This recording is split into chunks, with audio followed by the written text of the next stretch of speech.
ഈ കൃഷ്ണമൂർത്തി റാവുത്തർ എന്നൊക്കെ കേട്ടിട്ടുണ്ടോ എവിടെയെങ്കിലും? റാവുത്തർ എങ്ങനെ ഫേമസ് ആയേ? അതൊരു ചിത്രത്തിലൂടെയാണ്. പാലക്കാട് അങ്ങനെ റാവുത്തർ ഒരുപാട് കമ്മ്യൂണിറ്റിപ്പെട്ട ഒരുപാട് വീടുകളുണ്ട്, കുടുംബങ്ങളുണ്ട്. പക്ഷേ റാവുത്തർ എന്നൊരു പേര് ഫെമിലിയർ ആക്കിയത് ഒരു ചിത്രമാണ്.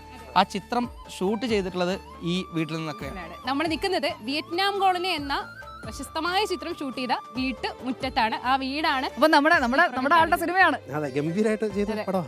റാവുത്തർ ആണെങ്കിലും കൊള്ളാം, മോഹൻലാലിന്റെ ക്യാരക്ടറും കൊള്ളായിരുന്നു. കൃഷ്ണമൂർത്തി എന്ന ക്യാരക്ടർ നിറഞ്ഞാടിയ ആ ഒരു വീട്ടുമുറ്റത്താണ് നമ്മൾ നിൽക്കുന്നത്. പ്രേക്ഷകർക്ക് വലിയ മാറ്റമൊന്നും ഇല്ലല്ലേ വീടിന്? തീർച്ചയായിട്ടും ആ വീട് ആ പഴയ പോലെ തന്നെയുണ്ട്. വീട്ടിലിപ്പോഴും ഈ വീട്ടിലിപ്പോഴും താമസമുണ്ട്. അപ്പൊ നമുക്ക് ശരിക്കുള്ള വീട്ടുകാരനെ പരിചയപ്പെടാം. പേര് അതെ, പഴയ കാലത്ത് ആ ഒരു ആചാരവും അനുഷ്ഠാനവും ഒക്കെ ഇപ്പോഴും പാലിച്ചു പോകുന്ന അതേ ആളുകളാണ്. അദ്ദേഹം വെറ്റിലേക്ക് മുറുകി നിൽക്കുന്നു. സ്വാമിജി പേര്?